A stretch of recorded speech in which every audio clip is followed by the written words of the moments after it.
opposition party was asking for a judicial inquiry. BJP. My Honorable Chief Minister was asking to announce a judicial inquiry. What we have found, what we have got is some of them. Investigation is going on. Again, the case is COD.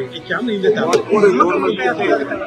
The government has done its best to do justice and see that we will come up with a plan of action in such a ನನ್ನ ಮೇಲೆ ದಬಾವಣೆ ಮಾಡ್ತೀನಿ ಅಂತ ಯಾರು ದಬಾವಣೆ ತಾಳ್ಮೆ ಹೆಣ್ಮಗಳು ಕೇಳ್ತಾರೆ ಆಮೇಲೆ ನಿಮಗೂ ಹೇಳ್ತೀನಿ ನಿಮ್ಮ ರಾಜೀನಾಮೆಯನ್ನು ಕೇಳ್ತಿದ್ದಾರೆ ಸರ್. ನೋಡೋಣ ಪಾಪ ಅವ್ರಿಗೆ ರಾಜೀನಾಮೆ ಕೇಳ್ತಾ ಇದ್ದಾರೆ. ನೋಡೋಣ ಆಸೆ ಇಮೇಜ್ ತಗೊಳಕ್ ಹೋಗಿ ಇವತ್ತು ಡ್ಯಾಮೇಜ್ ಮಾಡಿ ಕೂತ್ಕೊಂಡಿದ್ದಾರೆ. ಯಾವ ಇಮೇಜ್ ಅವಶ್ಯಕತೆ ಇಲ್ಲ. ನಮ್ದು ಜನ ಕೊಟ್ಟಿರೋ ಇಮೇಜೇ ನಮಗೆ ಏನು ಕೊಟ್ಟಿದೆ. ಇವತ್ತು ಜನ ಏನು ಯಾವ ರೀತಿ ಪ್ರೀತಿಯಿಂದ ಅಭಿಮಾನದಿಂದ ಆಚರಣೆ ಮಾಡಬೇಕು ಅಂತ ಬಯಸಿದ್ರು.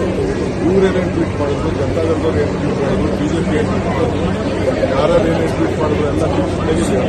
ಯಾರು ಏನು ಮಾಡಿದ್ರು ನಾನು ಹೆಣದ ಮೇಲೆ ರಾಜಕಾರಣ ಅವ್ರು ಮಾಡ್ತಾ ಇದ್ದಾರೆ. ನಾವು ಹೆಣದ ಮೇಲೆ ರಾಜಕಾರಣ ಮಾಡ್ತೇವೆ. ಹೀಗೆ ಸಿನ್ಸಿಯಾರಿಟಿ. ನಾನು ಕಣ್ಣಲ್ಲಿ ನಮ್ಮ ನೀರು ಬಂದದಕ್ಕೆ ಬೇಕಾದ್ರೆ ಮಾಡ್ಬೋದು. ಇವ್ರು ಏನೇನು ಯಾವ ಸಂದರ್ಭದಲ್ಲಿ ಇವ್ರು